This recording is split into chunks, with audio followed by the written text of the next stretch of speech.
National Weather Service in Chicago has issued a severe thunderstorm warning for north central Ford County and east central Illinois, northwestern Iroquois County and east central Illinois, eastern Livingston County and central Illinois until 6 o'clock p.m.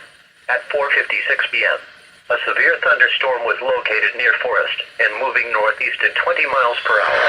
Hazard, 60 miles per hour wind gusts and quarter-size hail. Source, radar indicated. Impact, hail damage to vehicles is expected. Expect wind damage to roofs, siding and trees. Locations impacted include Piper City, Chatsworth, Cullum, Sonderman, Emmington, and Kempton. For your protection, move to an interior room on the lowest floor of the building.